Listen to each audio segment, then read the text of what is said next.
Dean Smith built a basketball kingdom in his own image. He served as an example that you could do it the right way and compete for a national championship. But before the championships and the national respect, Smith endured a gauntlet of public derision. I would say, and the head coach of the Tar Heels, Dean Smith, and he'd get booed. We could see this effigy hanging from the tree with the name of Coach Smith on it. Such dark events didn't alter Smith's instincts to take care of his players, no matter the circumstance. And the fact that I was able to get the disease under control with him behind me probably saved my life.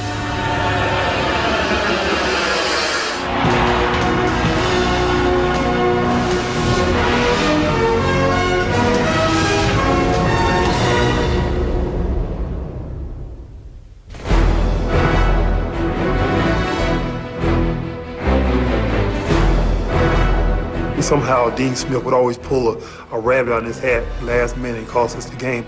He's almost like a mad scientist. I think in a lot of areas, Coach Smith was ahead of the game. Use of timeouts comes to mind right away. Nobody could extend the game longer and make 2 minutes feel like 2 hours. The impact of Dean Smith's brilliance as a tactician and motivator was felt by everyone in North Carolina's Carmichael Auditorium on March 2nd, 1974. It's 86-78 with 17 seconds left to play. Duke is leading by 8. We had a timeout, and Coach Smith said, "This is great, isn't it? You know, we're going to win this game, and here's how we're going to do it." I'm looking up at this clock and the score and everything, and I think the guy's crazy. Bobby Jones is at the free throw line, and he just categorically stated, Bobby's going to make these 2 free throws, and we're going to go into a certain defensive set. It is 86-80. Fleischer to make the inbound play, bounce it in, recovered by Walter Davis underneath to Kuster. Layup is good by Kuster. Tar Heels get a timeout, stopping the clock with 13 seconds left to play in the ball game. So hold everything. Another timeout, and he's saying, okay, now what we're going to do, we're going to steal the ball. If we don't steal it, we've got a foul. Knocked away off Armstrong. Carolina control. No time. He left off the clock. Walter Davis inbounds the ball to Stahl. Back to Davis. Jump shot behind the glass. Will not go. They battle for it inside. Jones has got it. Put it up to Jones. Timeout. Timeout taken. It's 86-84. Carolina has stopped the clock with 6 seconds left to play.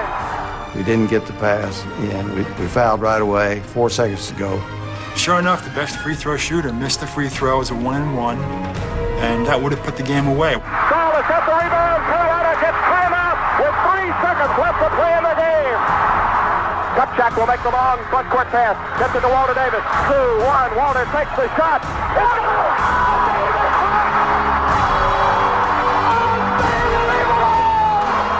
And after that game, I was just convinced that he was the smartest man I'd ever been around.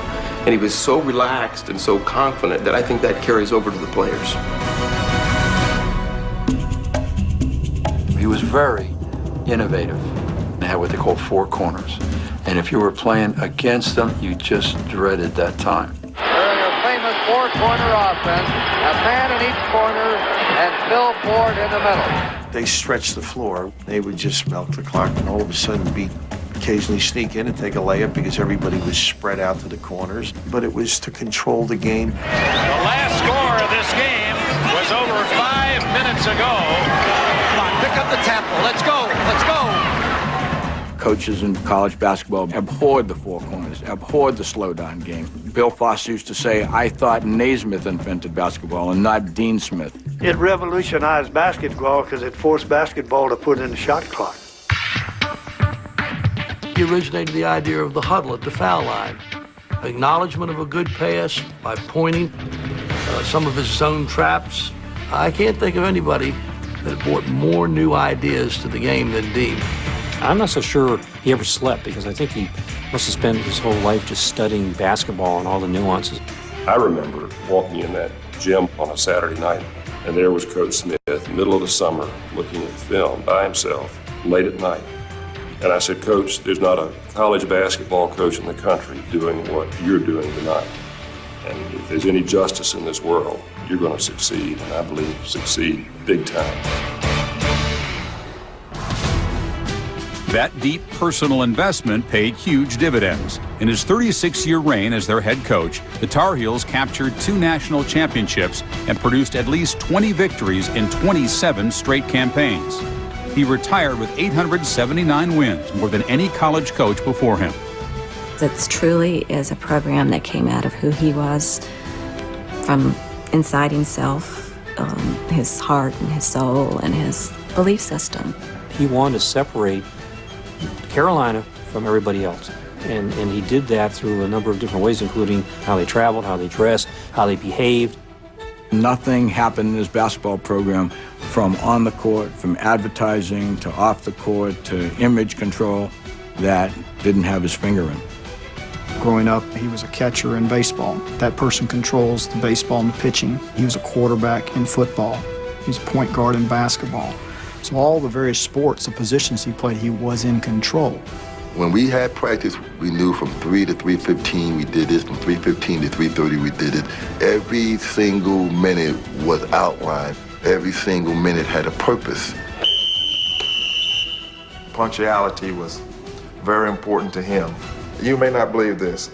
My watch is 10 minutes fast right now, and it's been that way since I was 18 years old, my freshman year in North Carolina. And I call it DES time, Dean Edward Smith time. We won a disciplined team, and I was kind of a dictator. I hope you could say maybe a nice dictator sometimes. Hold it, Larry! You're talking and I'm talking. Since when does that happen? Wake up! You know, he never cursed. But he could get on you where you feel like he used every four-letter word possible. I remember walking home from practice with my teammates and asking them, did he call us SOBs today? And we'd all laugh because, you know, we all knew better. If you have a bad play, he would take that little clicker and just reverse the film 3 or 4 times, and you would see your mistake. And he wouldn't say anything. He would just click it back and forth. And, you know, you'd get the point. He'd tell you exactly what you did wrong and what you had to do right. That's what players want to hear. They don't want to hear suck it up or be a man. That's not telling me how to stop a player. Play together, play hard, play smart were the drum beats of a complex teaching repertoire meant to inspire harmony on the court. Dean always knew how to use his best players the best way, while still incorporating a team concept. He made sure that the other people had a sense that they were equally important. You remember the joke, who could hold Michael Jordan under 20? Dean Smith. Well, that's a tribute to coaching, because he got Worthy and Jordan and all of those great talents to play team ball first. I came out of the game, and Coach Smith said there was 3 or 4 tough shots you took there. I said, well, Coach, I was feeling it. He said, go ahead and feel the backs. There were times when I felt Smith's teams so subjugated individual talent that they could not perform to the maximum. They had the players to do it, but I felt they didn't always do it because of Dean's control. Kenny Anderson was the ultimate creative playmaker / scorer, and North Carolina was one of the schools that recruited him hard, and one of the things he said was, I just don't want to go become another horse in Dean Smith's stable. He was a person who taught people to think, and in the process of teaching them to think and teaching them how to play, you can't allow so many freedoms. If you want freedom, you don't go to school. We did make a lot of decisions on players as to whether or not they would accept that philosophy of sharing the basketball and would accept the philosophy of being a student athlete. I think you have to have a foundation, and the foundation at Carolina was this thing that we came to call the system. That one really bothered me when somebody called it, we had a system, IBM of college basketball. You know, we had a way we'd like to play, but would change year to year with our personnel. Some people thought he had to be in control of everything. Well, I looked at it more as a guy protecting something that he had built, but protecting it in the name of the young men who had made the program, instead of protecting it for anything the coach would want to get out of it.